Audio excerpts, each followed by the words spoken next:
અમદાવાદમાં જે પ્રમાણે ખ્યાતિ હોસ્પિટલની બેદરકારીના આક્ષેપ લાગ્યા છે, હવે પોલીસ દ્વારા ખુલાસો કરવામાં આવ્યો છે। અહીંયા ઓપરેટ કરનાર ડોક્ટર અને કાર્ડિયોલોજિસ્ટની જે ટીમ છે એના પણ અમને નામ એની પોલીસ તપાસ ચાલુ છે। અત્યારે હાલ અમારી પોલીસની ટીમ 2-3 એંગલથી તપાસ કરી રહી છે અને પોલીસ તપાસમાં જે કંઈ સત્ય હકીકત હશે આપ સૌને અમે અપડેટ કરતા મેડમ પ્રાથમિક દ્રષ્ટિએ કોઈ ગુનો દાખલ કરવામાં આવ્યો છે આપણે નહીં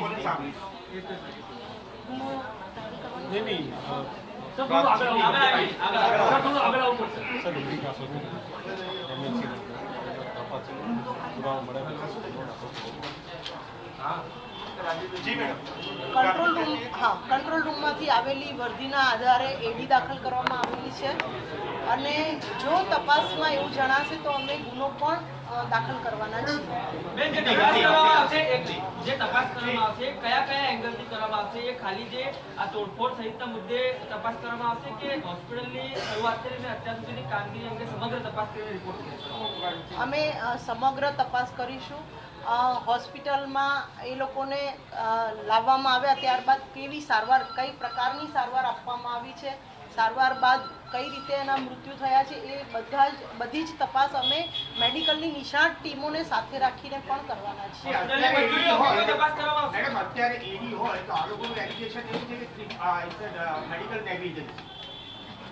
મેડિકલ નેગ્લિજન્સી હશે એ પણ અમે તપાસ કરીશું।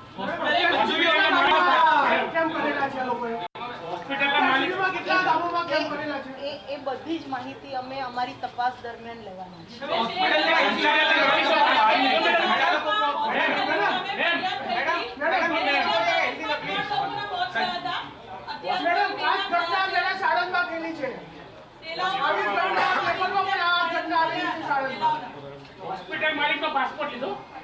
આપ જે કહો છો એ પ્રમાણે મેં હોસ્પિટલના સત્તાધીશોની પણ માહિતી તપાસમાં લેવાના છીએ। અગાઉમાં હોસ્પિટલમાં આવી ઘટના બની છે તો એને પાછળના કારણો પણ તપાસવાના છીએ અને અત્યારે પણ હોસ્પિટલમાં આ ઘટના બની છે તો કોની નેગ્લિજન્સીના કારણે બની છે એ પણ અમે તપાસમાં લઈશું।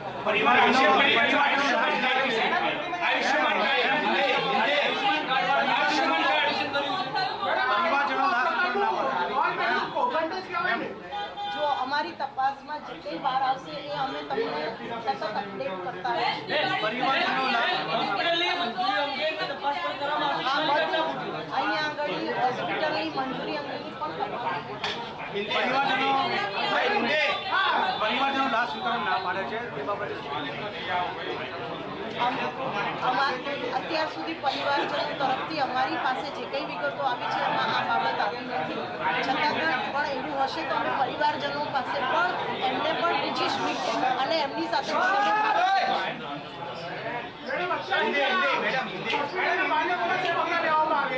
અમારી હજી તો તપાસ ચાલુ છે। તપાસના અંતે અમે પગલાં